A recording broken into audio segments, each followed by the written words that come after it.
High court का order आएगा तब पता चलेगा कि रिहाई या फिर जेल में रहना पड़ेगा। देखिए ब्रजेश जी, आज पूरे देश को पता है कि पिछले 2 साल से एनफोर्समेंट डायरेक्टरेट तहकीकात कर रही है। उन्होंने हजारों रेड कर ली, लेकिन आज तक भी एक पैसे की रिकवरी नहीं हो पाई। ये लिकर स्कैम नहीं है, ये इन्वेस्टिगेशन स्कैम है। ये एनफोर्समेंट डायरेक्टरेट का इन्वेस्टिगेशन स्कैम है। 2 साल में एक भी गवाह इनके पास नहीं है।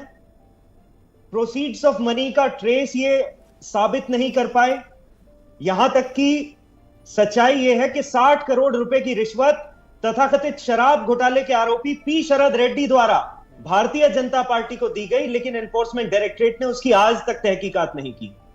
यह गिरफ्तारी अरविंद केजरीवाल जी की असंवैधानिक है, एकदम इलीगल है, और हमें पूरा भरोसा है कि कोर्ट से हमें जरूर न्याय मिलेगा। हालांकि यह हमारे लिए भी अचंभे की बात थी कि ट्रायल कोर्ट का आदेश भी नहीं आया था कि उससे पहले एनफोर्समेंट डायरेक्टरेट सुबह उच्च न्यायालय पहुंच गया और उच्च न्यायालय ने बिना ऑर्डर देखे इस पे स्टे लगा दिया। आपको क्या लगता है कि अरविंद केजरीवाल को राजनीतिक रूप से चेस किया जा रहा है, उन्हें परेशान करने की कोशिश है, या फिर ये एक सुलभ न्यायिक प्रक्रिया है कि ट्रायल कोर्ट के आर्डर के खिलाफ ईडी हाईकोर्ट गई है? इसमें खास बात क्या है? ब्रजेश जी, ये न्यायिक प्रक्रिया नहीं है। ये एनफोर्समेंट डायरेक्टरेट जो है वो पूरे देश के सामने एक्सपोज हो गई है।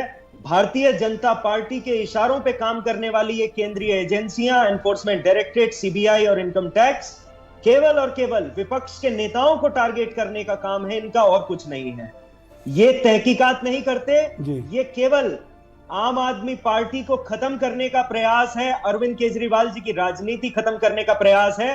लेकिन शायद ये लोग भूल गए कि हम आंदोलन की कोख से निकले हुए लोग हैं। तो क्या आपको कोर्ट पर भरोसा नहीं है? जब आपको ट्रायल कोर्ट से इंसाफ मिला है तो आपको इंतजार करना चाहिए कि आपको हाई कोर्ट से भी इंसाफ मिलेगा।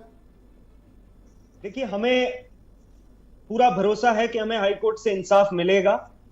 माननीय सर्वोच्च न्यायालय ने संजय सिंह जी की बेल के दौरान भी ये स्पष्ट तौर पे कहा कि एक भी पैसे की रिकवरी नहीं हो पाई, और प्रथम दृष्टया भी किसी प्रकार का कोई लिकर स्कैम नहीं है।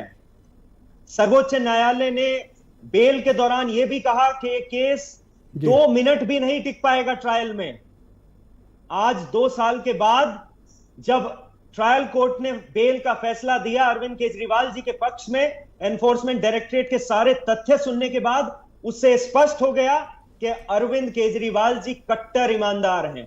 एक भी पैसे का आरोप साबित नहीं हो पाया। बहुत शुक्रिया पवार जी, हमारे साथ बने रहिएगा। मैं इस चर्चा को आगे बढ़ाऊंगा।